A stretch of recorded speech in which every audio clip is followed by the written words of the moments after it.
But can you imagine? Because for a minute, and we've talked about this a couple times on the show, for just a brief second, they thought we were going to pull that off.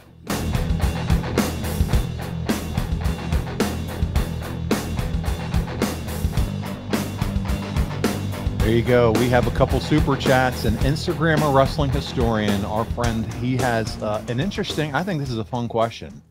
He said, Arn, how would you have felt if you were the one that called the Undertaker streak to end at WrestleMania 28? Thank you very much. I'm sorry. Was it 18? I can't even do my count my numbers here in Roman numeral.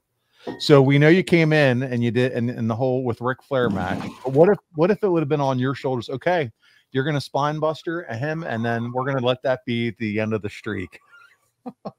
I'd still be running around screaming, running around that stadium doing laps. That's how I'd have felt. Are you kidding me? Right. That would have been the biggest honor that my career could have ever had. Now, once the audience shook their head for a second and realized what had happened, I would have probably got hung right there in the stadium. But can you imagine? Because for a minute, and we've talked about this a couple times on the show, for just a brief second, they thought we were going to pull that off because no one saw me get there. It was done so well, and they hid me so well and got me there to where it was almost like magic. I just appeared sliding in the ring and nobody saw it because they were watching the match. So the reaction that I saw when I hit that thing and rolled out and Rick covered him, there were some people counting with them. And it was like, damn, they bought this.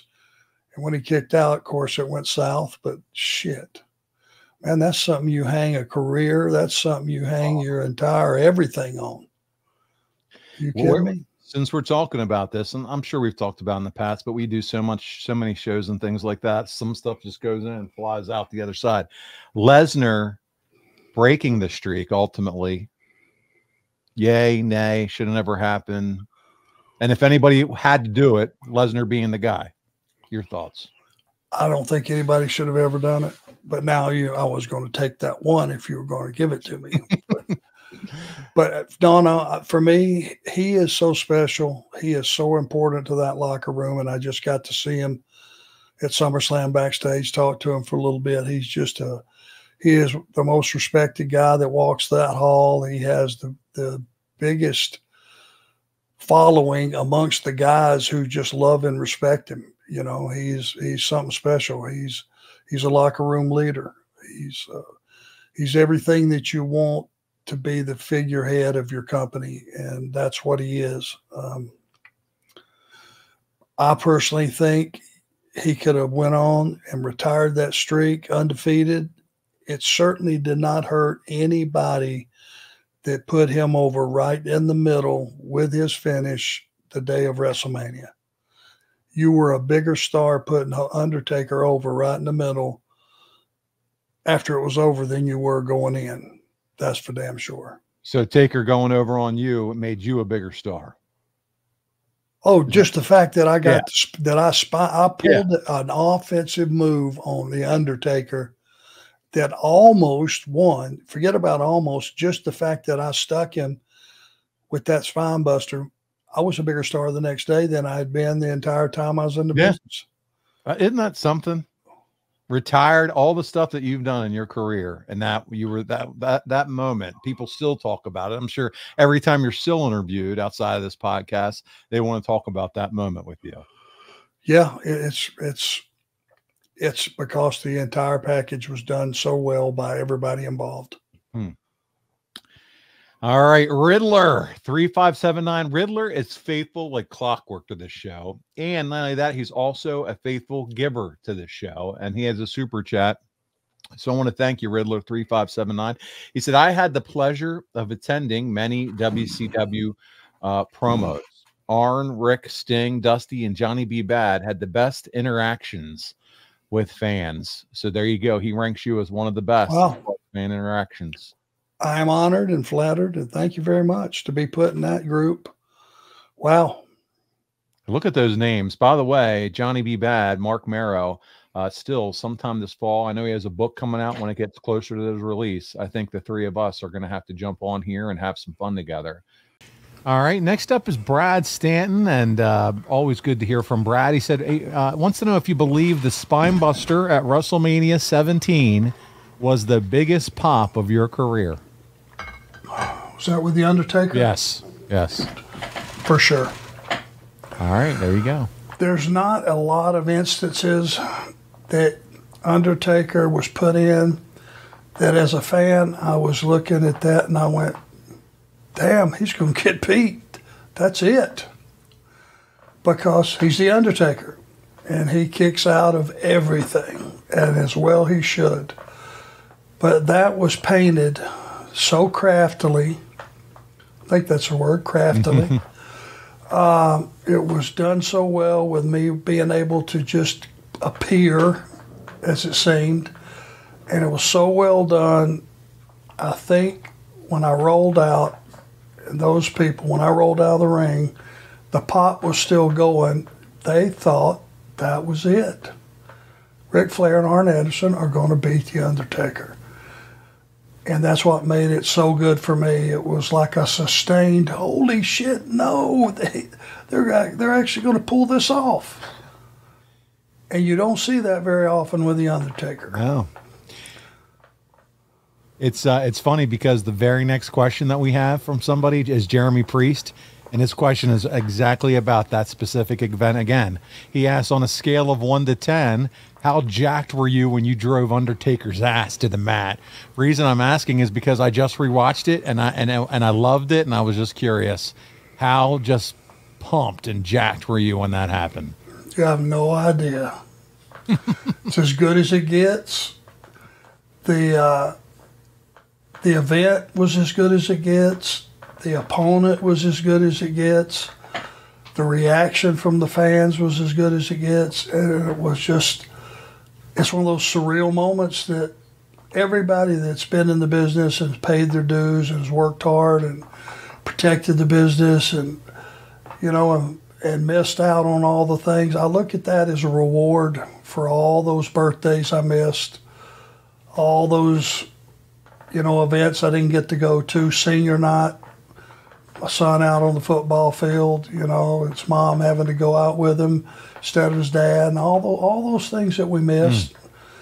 That was kind of a reward because that's why I do it. I don't know why other guys do it, but if you stay in the business even 10 years, 8 to 10 years, you had a hell of a career.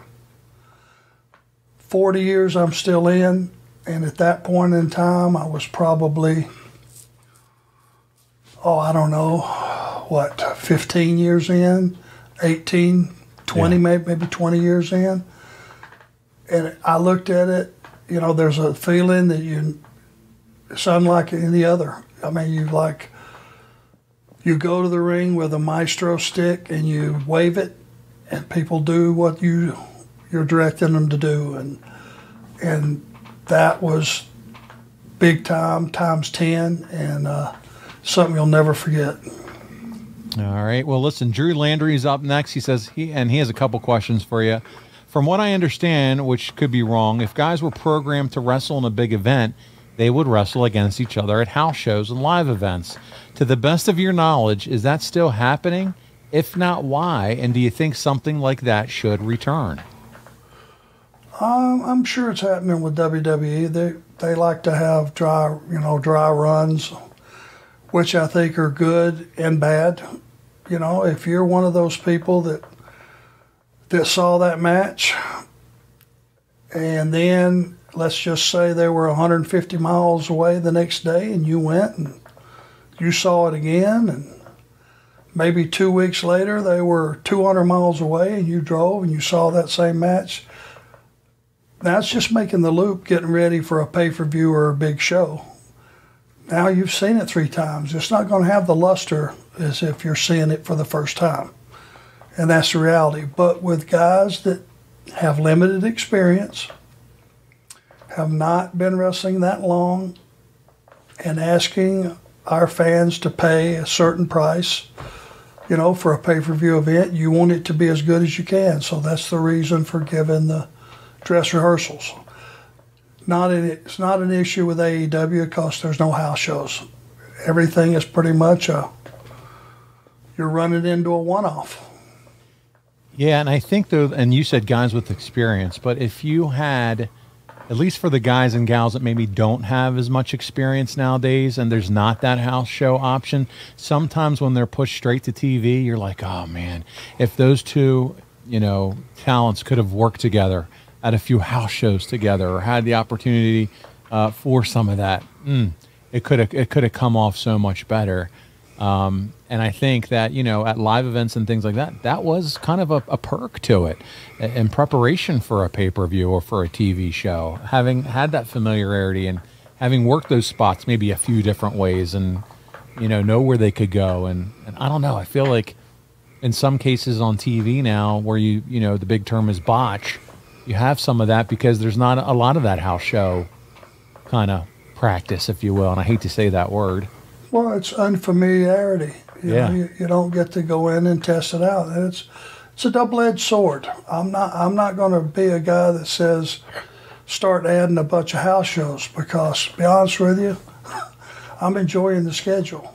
Absolutely, I get it. And I'm a little selfish about that. But you know, guys work out things to, you know, during, whether it's during the day or even sitting in the locker room talking about stuff. And some, I guess, make arrangements to go somewhere on their off days and get together a time for two.